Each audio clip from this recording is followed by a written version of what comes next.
del ferrocarril Coahuila y Zacatecas, llamado también el Coahuilita.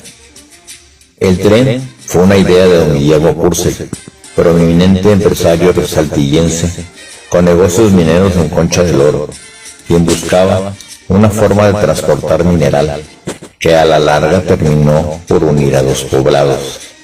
Purcell hizo las gestiones necesarias ante el entonces presidente de México, don Porfirio Díaz, para que en 1893 comenzaran los trabajos de construcción y se concluyeran para su inauguración el día 15 de septiembre de 1898.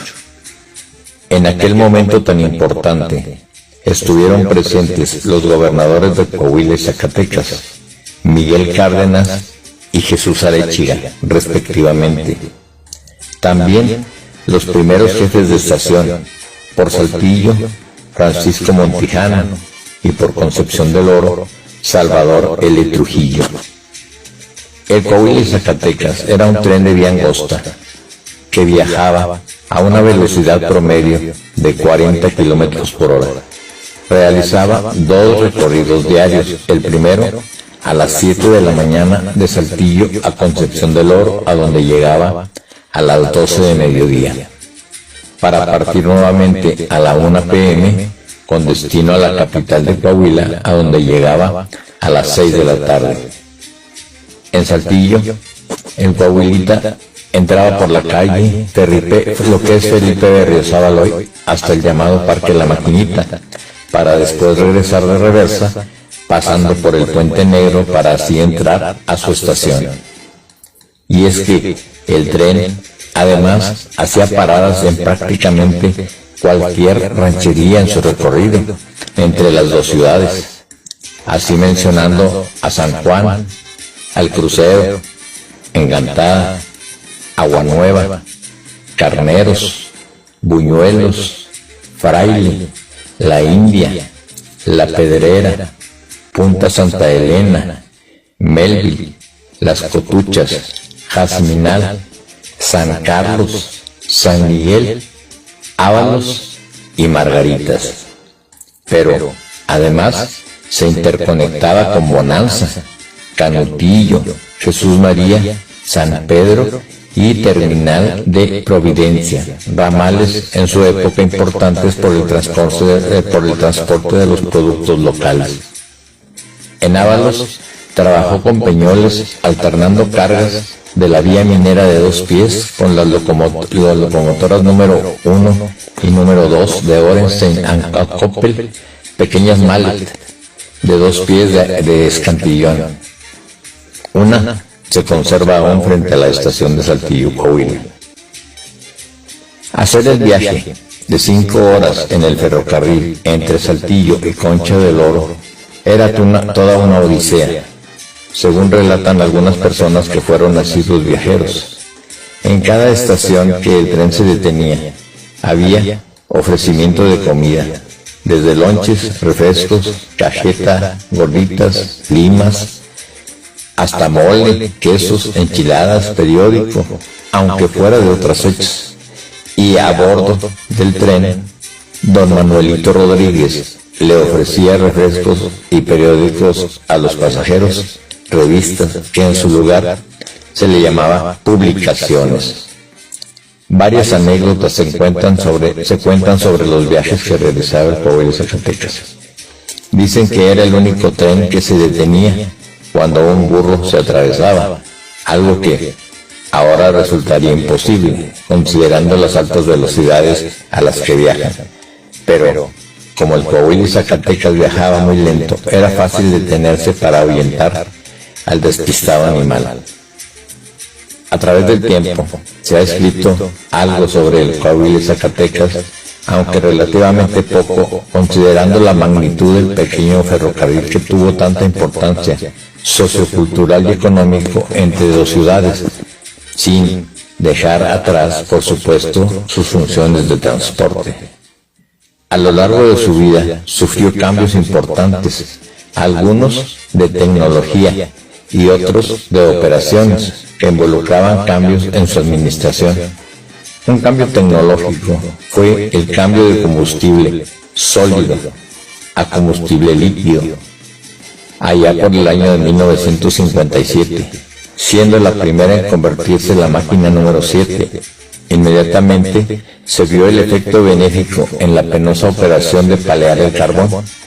Quedaban solo 3 pequeñas máquinas del ramal Peñoles-Ábalos y la Leonor de Sabinas, últimas máquinas en usar carbón en México hasta los años 60.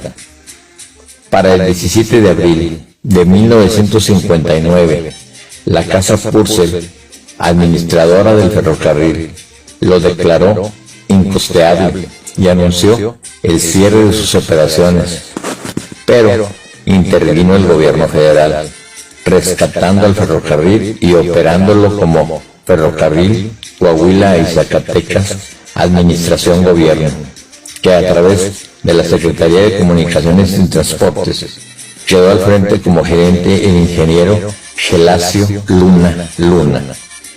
El dinámico ingeniero inmediatamente hizo cambios notables al percatarse que el equipo ya estaba muy viejo e inclusive había locomotoras fuera de servicio, así como carros de carga, trayendo en préstamo del Ferrocarril Nacional de México de Nonoalco las locomotoras de vapor números 279 y 261 en ese mismo año, y en 1960 la 273, así como equipo de transporte consistente en 3 carros de pasajeros, conocidos muy popularmente como pambazos, plataformas también y carros cerrados metálicos. Algunos fueron traídos del ferrocarril interoceánico, que también era de Angosta.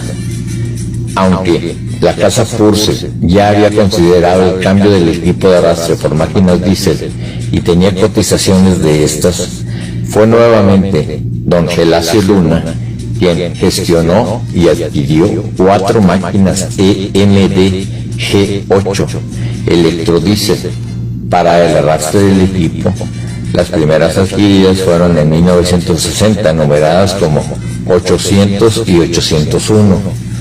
En 1964 fue el número 802 y en 1968 la potente 803. Este equipo operaría hasta 1977 bajo la gerencia del ingeniero Alfredo Magallanes.